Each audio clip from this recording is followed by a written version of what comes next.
마가복음 6장 14절에서 29절까지입니다. 같이 읽습니다. 시작.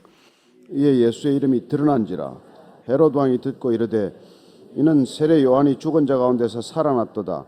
그러므로 이런 능력이 그 속에서 일어나느니라 하고 어떤 이는 그가 엘리야라 하고 또 어떤 이는 그가 선지자니 옛 선지자 중에 하나와 같다 하되 헤롯은 듣고 이르되 내가 목벤 요한 그가 살아났다 하더라. 전에 헤롯이 자기가 동생 빌립의 아내 헤로디아에게 장가든 거로 이 여자를 위하여 사람을 보내어 요한을 잡아 옥에 가두었으니 이는 요한이 헤롯에게 말하되 동생의 아내를 취한 것이 옳지 않다 하였습니다. 헤로디아가 요한을 원수로 여겨 죽이고자 하였을 때 하지 못한 것은 헤롯이 요한을 의롭고 거룩한 사람으로 알고 두려워하여 보호하며 또 그의 말을 들을 때 그가 크게 그 번민을 하면서도 달갑게 들음이르라. 마침 기회가 좋은 날이 왔으니 곧 헤롯이 자기 생일에 대신들과 천부장들과 갈릴리의 귀인들로 더불어 잔치할세 헤로디아의 딸이 친히 들어와 춤을 추어 헤롯과 그에 함께 앉은 자들을 기쁘게 한지라. 왕이 그 소녀에게 이르되 무엇이든지 내가 원하는 것을 내게 구하라 내가 주리라 하고 또 맹세하기를 무엇이든지 내가 내게 구하면 내 나라의 절반까지라도 주리라 하거늘 그가 나가서 그 어머니에게 말하되 내가 무엇을 구하리이까. 그 어머니가 이르되 세례 요한의 머리를 구하라 하니 그가 곧 왕에게 급히 들어가 구하여 이르되 세례 요한의 머리를 소반에 얹어 곧 내게 주기를 원하옵나이다 하니 왕이 심히 근심하나 자기가 맹세한 것과 그 앉은 자들로 인하여 그를 거절할 수 없는지라. 왕이 곧 시병하너를 보내어 요한의 머리를 가져오라 명하니 그 사람이 나가 옥에서 요한을 목베어 그 머리를 소반에 얹어다가 소녀에게 주니 소녀가 이것을 그 어머니에게 주니라. 요한의 제자들이 듣고 와서 시체를 가져다가 장사하니라. 아멘.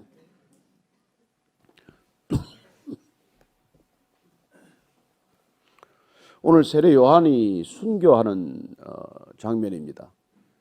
세례 요한은 예수님보다 불과 6개월 먼저 태어났습니다. 그야말로 예수님이 오실 길을 예비하러 하나님의 보내심을 받은 자로 이 땅에 왔습니다. 그는 자기가 이 땅에 왜 왔는지 무슨 소명을 가졌는지를 가장 분명하게 알았던 사람입니다. 그는 자기 자신을 이렇게 말합니다. 나는 예수님의 신들매도 감당하지 못할 사람이로다. 무명할 때 한 얘기가 아닙니다. 예수님보다 정말 수십 배나 유명할 때 했던 얘기입니다. 어쩌면 그가 뜨는 별이었고 예수님은 이제 무명일 때 신인이었을 때 그는 그렇게 예수님을 알아보았고 예수님을 소개했고 그리고 그 예수님이 이 땅 가운데 받아들여지도록 그는 자기의 목숨을 기꺼이 버린 사람입니다. 오늘 그가 어떻게 죽음을 맞게 됐는지는 우리가 잘 알긴 합니다만은 말씀을 통해서 어떻게 해서 세례 요한이 순교의 길, 죽음을 맞게 되는지를 보게 됩니다. 먼저 14절부터 16절까지 읽습니다. 시작. 이에 예수의 이름이 드러난지라 헤롯 왕이 듣고 이르되 이는 세례 요한이 죽은 자 가운데서 살아났도다. 그러므로 이런 능력이 그 속에서 일어나느니라 하고 어떤 이는 그가 엘리야라 하고 또 어떤 이는 그가 선지자니 옛 선지자 중에 하나와 같다 하되 헤롯은 듣고 이르되 내가 목벤 요한 그가 살아났다 하더라. 그는 예수님이 다시 유명해지고 그분이 능력이 나타나고 그분에 대한 얘기가 많이 들리면 들릴수록 두려움을 갖게 되고 그 두려움은 세례 요한을 그 자신이 목베었기 때문에 갖게 된 두려움입니다. 정작 그는 세례 요한을 죽였지만은 사실 그는 세례 요한에게 풀려나기는커녕 세례 요한을 일껏 죽이고도 죽은 자의 손에 갇혀 있는 모습을 보게 됩니다.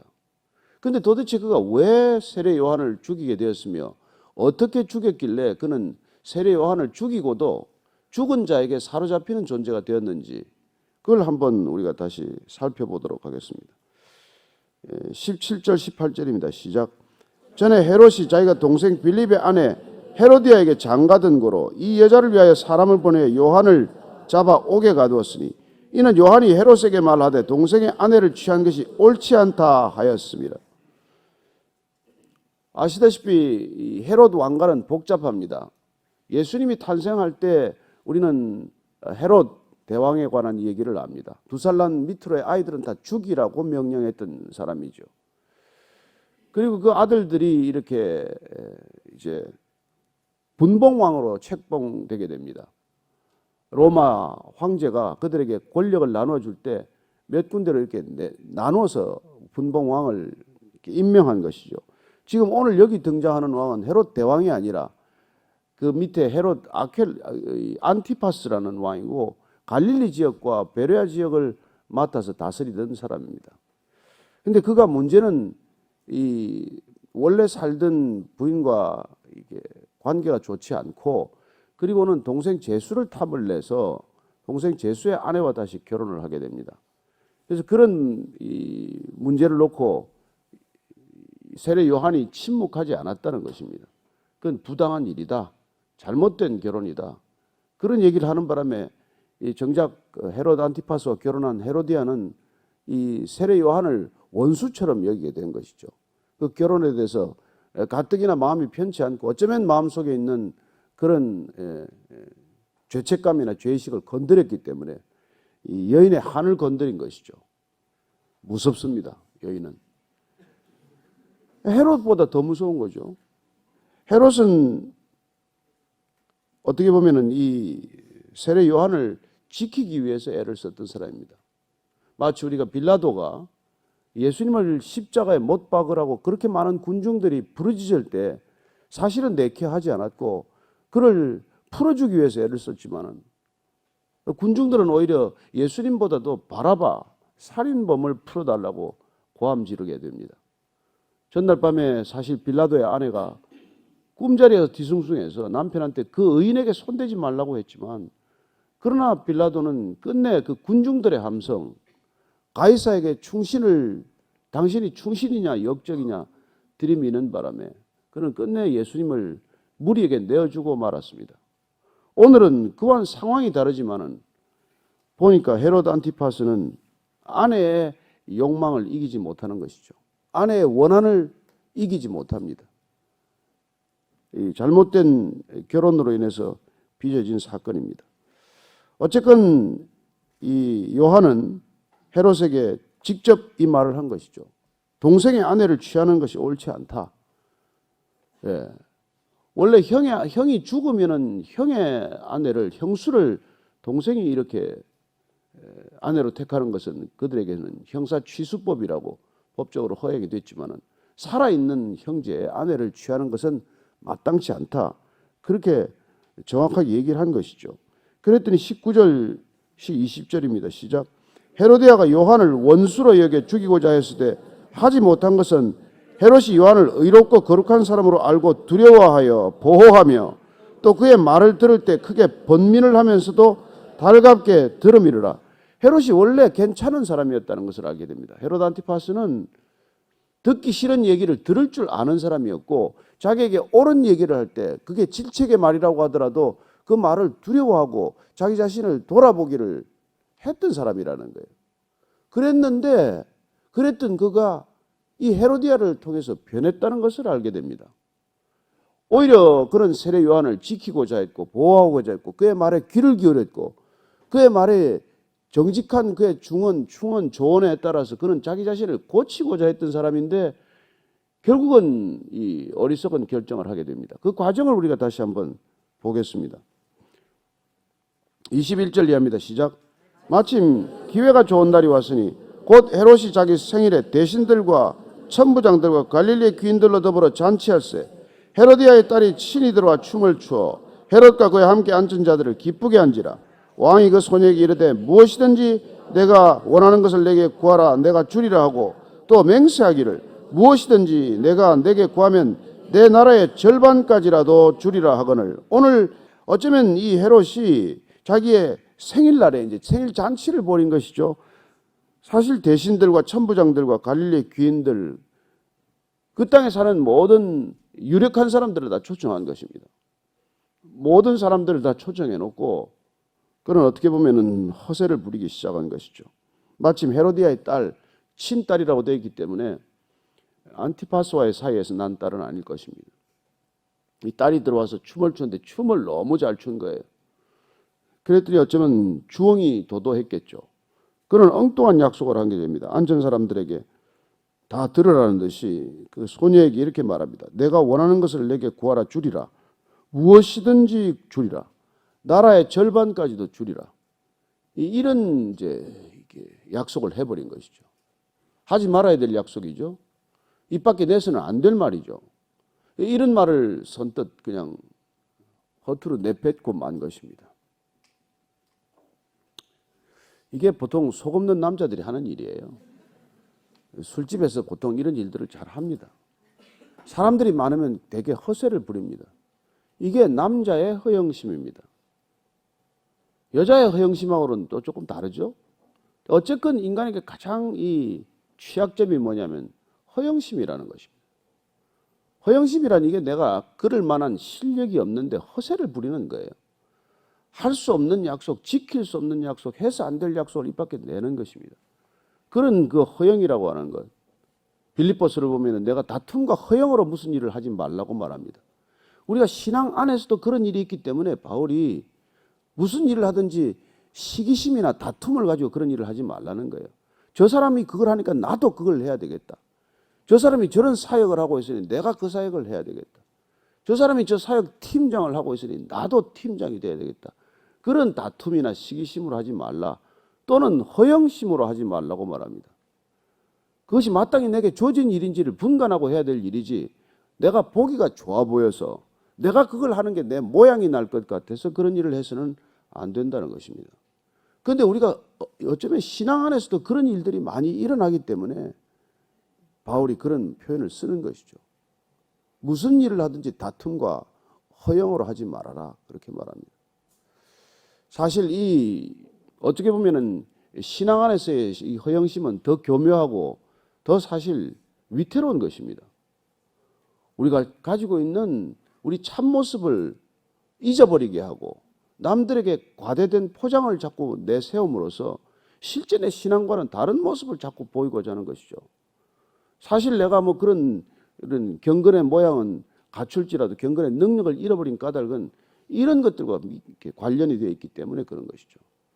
그래서 신앙에처럼 어떻게 보면 더 허영심이 이게 위험한 요소는 없다는 것입니다.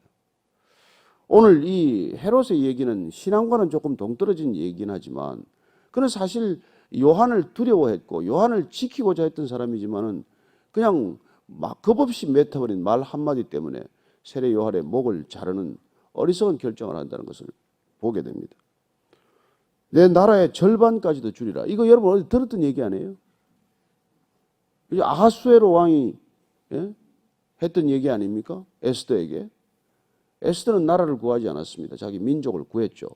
그러나 어쨌건 그 아하수에로 왕도 철부지 같은 얘기를 한 것이죠. 그러나 그는 나라의 절반이라도 줄 실력이나 있는 사람이었어요. 그런데 헤롯은 그렇지 않습니다. 헤롯은 분봉왕이라고 말씀드렸어요. 자기 나라도 아니에요. 줄 수 있는 권력도 없습니다. 그런 실력도 없어요. 그런데도 그런 얘기를 했다는 것입니다. 저는 우리가 살아가면서 참 이런 실수를 가끔 하게 되는데 자녀들에게도 그렇죠. 아버지가 뭐든지 다 해줄게. 뭘 다 해줄 실력이나 있습니까? 그러니 아이들이 크면 이제 아버지한테 점점 배신감을 느끼고 실망하는 것이죠. 실체를 점점 알아가니까 우리 아버지가 아무것도 해줄 수 없는 아버지라는 걸 아는 순간 아버지에 대한 존경심은 다 사라지게 되고 뭐 아버지 실상을 다 알았으니까. 그러니까 아들에게도 자녀에게도 정직할 필요가 있다는 것입니다. 저는 우리 한국의 아버지들이 고민을 얘기하지 않습니다. 아내하고 무슨 상의하면 무슨 도움이 되겠냐. 본인이 생각한다고 그렇게 하는 것이죠. 그래서 밖에 일을 전혀 아내들이 모르게 합니다. 자녀들도 모르게 합니다. 그래서 사실은 가족이지만 가족으로서의 아무 결속력이 없는 것이죠. 어떻게 부모의 어려움을 자녀들이 몰라야 합니까? 왜 남편의 어려움을 아내가 몰라야 합니까? 몰라야 한다고 생각을 합니까? 그러다 보니까 우리가 대화할 게 없어지는 것이죠. 밖에 일은 밖에 일이라서 얘기 안 하고 아내 일은 아내 일이라서 얘기 안 하고 무슨 얘기를 하시겠습니까? 그러니 서로 딴 생각을 하고 사는 것이죠.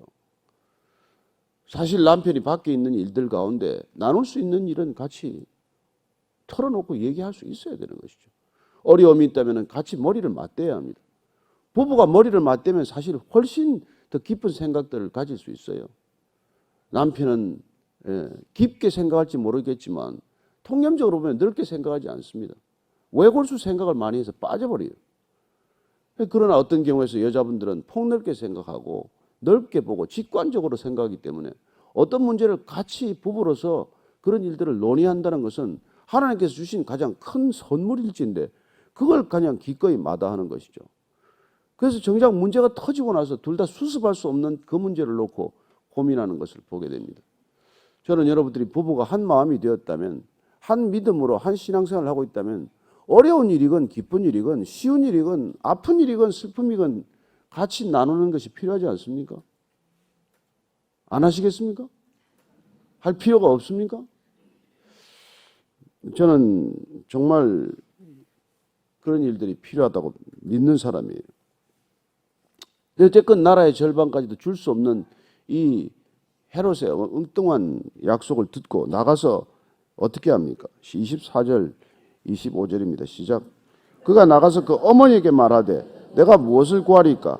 그 어머니가 이르되 세례 요한의 머리를 구하라 하니 그가 곧 왕에게 급히 들어가 구하여 이르되 세례 요한의 머리를 소반에 얹어 곧 내게 주기를 원하옵나이다 하니 왕이 심히 근심하나 자기가 맹세한 것과 그 앉은 자들로 인하여 그를 거절할 수 없는지라. 자기가 내뱉은 말에 자기가 그냥 걸려들고 말았습니다. 나라의 절반을 주겠다. 모든 사람들이 다 보는 데서 그런 엄청난 약속을 해버린 것이죠. 이 헤로디아의 딸이 나가서 어머니에게 뭘 구할까요? 헤로디아가 원수처럼 여겨왔고 어쨌건 저서 눈에 가시 같은 사람 감옥에 넣어놓고도 신이 차지 않아서 그게 마음에 성이 차지 않아서 기어이 그 목을 잘라오라고 말합니다. 독한 여인이죠. 독한 여인. 이런 여인을 아내로 들인 남자는 정말 죽음을 자초한 일입니다. 제가 그러지 않았습니까? 친구 하나 잘못 사귀면 땅과 하늘의 차이지만 여자를 하나 아내로 잘못 들이면 천국과 지옥을 왔다 갔다 하는 거예요. 정말 조심해야 합니다. 이 결혼이라는 게 그런 것이죠. 하지 말아야 될 결혼을 했더니 이런 순식간에 지옥을 경험하게 하는 것입니다. 왕이 심히 근심이 됐습니다. 세례 요한의 목을 자를 이유가 없다는 걸 누구보다도 잘 압니다. 그럼에도 불구하고 그렇게 헛맹세 내뱉은 말 한마디에 묶여서 그 사람들 앞에서 허영심을 가지고 명령하는 것이죠. 보란 듯이 명령합니다. 내가 왕이라는 것을 과시하는 것이죠. 여러분, 여성들의 과시 소비도 문제지만 남자들의 과시 약속도 문제라는 것입니다. 아내들에게 헛맹세하지 않게 되길 바랍니다. 여보, 내가 생일날 다 해줄게. 뭘 집에나 일찍 들어오세요. 그가 곧 왕에게 급히 들어가서 이런 걸 요구하는 거예요. 왕이 심히 근심하지만 그래서 기어이 왕이 시병 하나를 보내서 요한의 머리를 가져오라 명하니 그 사람이 나가서 옥에서 요한을 목베어 그 머리를 소반에 얹어다가 소녀에게 주니 소녀가 이것을 그 어머니에게 주니라. 세례 요한의 목이 잘리고 말았습니다.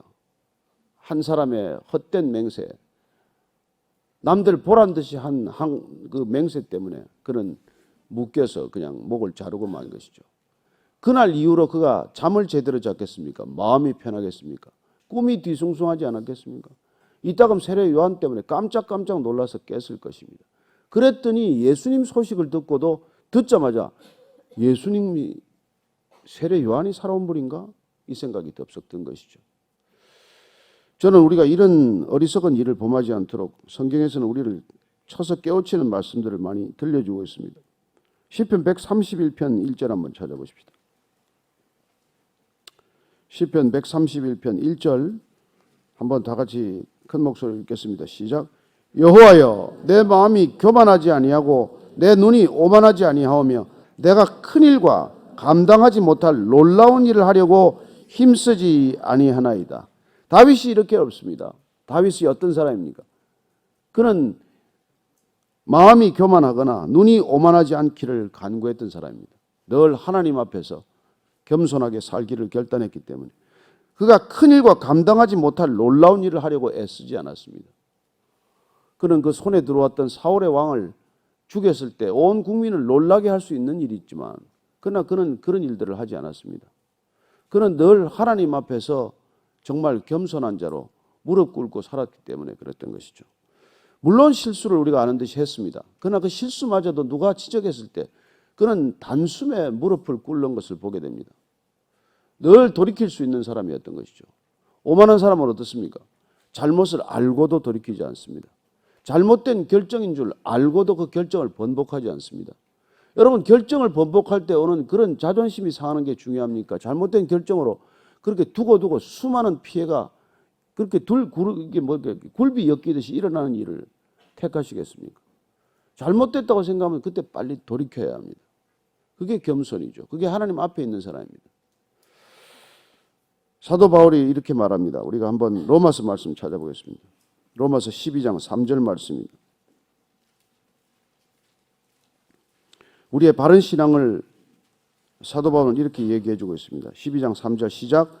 내게 주신 은혜로 말미암아 너희 각 사람에게 말하노니 마땅히 생각할 그 이상의 생각을 품지 말고 오직 하나님께서 각 사람에게 나누어 주신 믿음의 분량대로 지혜롭게 생각하라. 아멘. 아멘. 예. 정말 이게 오늘 우리에게 그 말씀으로 귀에 응하게 되기를 바랍니다. 마땅히 생각할 이상의 생각을 품지 말고 오직 하나님께서 각 사람에게 나눠주신 믿음의 분량대로 지혜롭게 생각하라. 우리가 지난 주일 말씀 가운데 우리가 아브라함이 이삭의 아내를 얻는 것을 보았습니다. 누구를 데려올 것인가? 그는 허영심을 가지고 며느리를 택하지 않았습니다. 얼마든지 가나안 땅에서 헷 족속 가운데서 그곳 가운데서 그가 과시하고자 한다면은 유력한 사람의 딸을 데려올 수 있지만 그는 그렇게 하지 않습니다. 아브라함의 종은 그의 본분, 마땅한 본분을 넘어서지 않습니다. 소위 본인에게 주어진 권한과 책임을 벗어나지 않는 것을 보게 됩니다. 그는 마땅히 할 바를 다했고 마땅히 할 바를 생각했더니 지혜로운 결정과 지혜로운 기도를 드리게 됩니다. 우리가 보았던 리브가 또한 마찬가지죠. 지혜로운 어린 딸이었습니다. 지혜롭게 행동합니다. 사람들에게 마땅히 베풀어야 할 선을 베풀었고 그 사람이 요구하지 않지만 그 사람의 형편을 살펴서 한 가지 더 그 사람이 내심 원하는 것까지 해주는 것을 보게 됩니다. 물 한 잔 마시게 해달라지만은 그런 물만 마시게 하는 것이 아니라 그가 데리고 온 낙타까지도 낙타 10마리에게도 충분히 물을 마시게 하는 모습을 보게 됩니다. 저는 우리가 이게 마땅히 할 바를 행하며 살아가는 믿음의 참 모습이라고 생각합니다. 저는 우리가 믿음 안에서 경계해야 될 것이 있습니다. 믿음 좋은 채 하는 것보다도 어리석은 허영심이 없습니다. 우리 믿음은 별거 아닙니다. 여러분 옆에 있는 사람이나 내 믿음이나 하나도 별거 아니에요. 믿음 좋은 채 하는 허영심에 빠지지 않게 되기를 바랍니다. 기도 잘하는 채 허영심에 빠지지 않게 되기를 바랍니다. 기도 사람 들으라고 하는 거 아닙니다. 하나님 들으시면 됩니다. 하나님이 들으셔야만 합니다.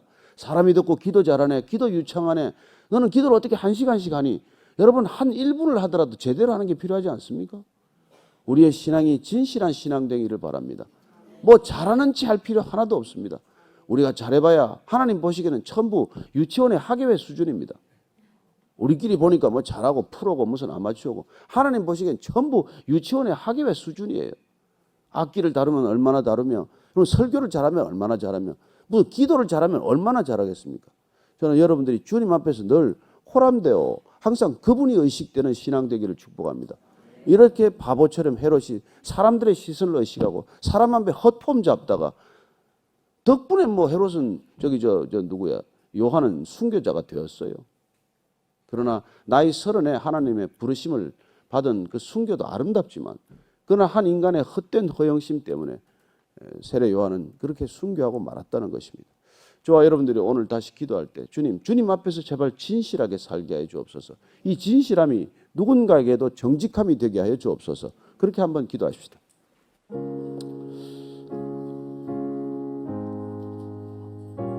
하나님 아버지, 늘 사람 앞에서 유혹받습니다. 내 실력보다도 늘 좋은 평가를 받고자 합니다. 그것이 지나쳐서 두려움이 되기도 하고 때로는 그것이 지나쳐서 위선이 되기도 하고 그것이 지나쳐서 사람들에 대한 시기심이 되기도 합니다. 때로는 그것이 지나쳐서 사람들에 대한 분노가 되기도 합니다.